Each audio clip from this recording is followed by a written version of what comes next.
Abana b'abakobwa bamamaye hano mu Rwanda mu muziki wo kuramya no guhimbaza Imana, Ishimwe Vestina ndetse na Kamikazi Dorcas bakubutse muri Canada mu gitaramo bise Yebo Concert. Ni ibitaramo rero byari kubera ku mugabane wa Amerika, imijyi igiye itandukanye cyangwa se leta zigiye zitandukanye. Ni abana rero banditse amateka mu gihugu cya Amerika, akaba ari byo tugiye kubabwira muri aya makuru tubazaniye. Nk'ibisanzwe nimenya n'ibi info, reba hasi handitse subscribe kugira ngo utazajya ucikwa n'amakuru agenda anyura kuri uno muyoboro umunsi ku munsi. Ubwo rero hari tariki ya 18 Ukwakira 2025 nibwo batangiriye igitaramo i Vancouver, n'ubundi ni hano ku mugabane wa Amerika. Ni igitaramo banditsemo amateka, aho bari barajyanye n'umujyanama wabo Murindahabi Irene. Mu kiganiro yagiranye na Inyarwanda yababwiye yuko bari gushyira imbaraga mu bitaramo bwa mbere bari gukorera muri Vancouver, kandi koko n'ubundi niko byagenze, bashyizemo imbaraga. Ibitaramo byaragiye biritabirwa ku rwego rwo hejuru. Ishimwe Dorcas ndetse na Kamikazi Ishimwe Vestina ndetse na Kamikazi Dorcas ni abavandimwe b'abahanzi bagezweho mu muziki ya gospel nyarwanda. Batangiye rero urugendo rwabo guhera 2018 bavuye kuririmba mu rusengero, batangira gushyira hanze indirimbo zabo bwite. Aba rero bamamaye ku ndirimbo nka Adonai, Nahawe Ijambo, Ubuye, ndetse izi ndirimbo zikaba zigaragaramo ubutumwa bwo kuramya no guhimbaza Imana, ndetse no gushimangira ko Imana ikomeje kwita ku bantu bayo, ndetse ko dukwiye kugarukira Imana. Bamaze rero kubaka ibigwi muri Afurika, ndetse bakaba baragiye no gukorera igitaramo ku mugabane w'i Burayi.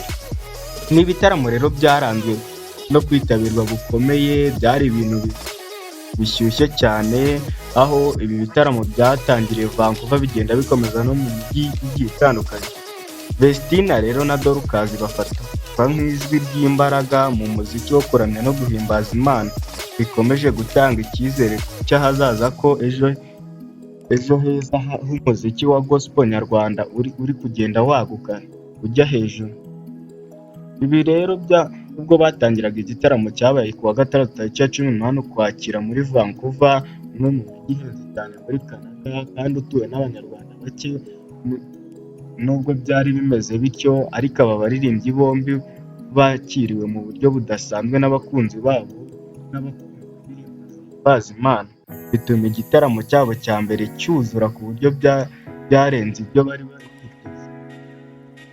I Vancouver igitaramo cyabo cya mbere mu mujyi uhenze cyane, utabamo abanyarwanda benshi, ufatwa nk'umujyi wa kabiri muri Canada uhenze, ndetse utuwemo n'abanyafurika bake cyane. Nubwo byari bimeze gutya, ariko umujyanama wa Vestina na Dorcas Irene Murindahabi yabwiye Inyarwanda ko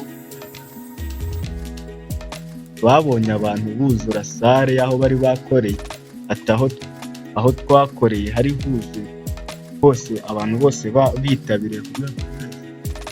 Yakomeje avuga ko byari ibintu byiza cyane, byari ibintu byabatangaje kuba igitaramo cyuzuye, kandi mu by'ukuri aho hantu yavuze muri iki gitaramo Vestina na Dorcas bahuriye ku rubyiniro n'umuramyi Adrien Sigara.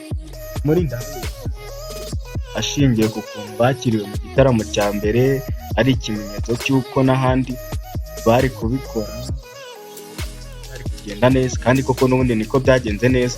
Aba bana rero banditse amateka hano mu gihugu cya Canada. Banditseho amateka. Ni abana kandi bakomeje kwandika amateka hano mu gihugu cy'u Rwanda. Reka tubabwire ko bamaze guturukayo, bakaba barasesekaye mu Rwanda.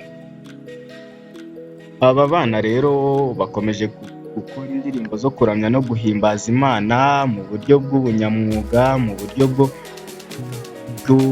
bakitsemo imbaraga zo gukunda Imana, ndetse no gukundisha abantu Imana bakayikurikiza, kuko buriya gusenga ni ibya mbere, kandi ngo umuririmbyi nawe burya abasenga. Aba bana rero bakomeje gufasha abantu mu buryo bugiye butandukanye bwo kwegerana n'Imana, kuganira n'Imana n'ibindi bitandukanye.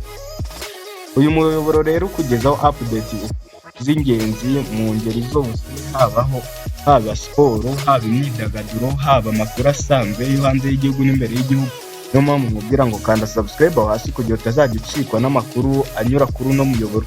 Aba bana rero bamaze gusesekara mu Rwanda, Vestina na Dorcas bakaba baramaze gusesekara mu Rwanda ku munsi wabanjirije uyu nguyu turiho, bakaba barasesekaye mu Rwanda. Mushimire we twabanye, amakuru yacu nakagaruka, reka tubabwire ngo update zacu zizajya zibageraho ku gihe. Wowe wakanze subscribe ni ibintu by'agaciro, nawe ugiye kuyikanda ni ibintu by'agaciro. Nawe kandi utarayikanda ntucikanwe, uyu muyoboro niwo wonyine ukugezaho update z'ingeri zose. Reba hasi handitse subscribe rero uhakande, ubundi dukomeze na update zacu mu kanya kari buze. Ndagushimira wowe twabanye, ciao ciao.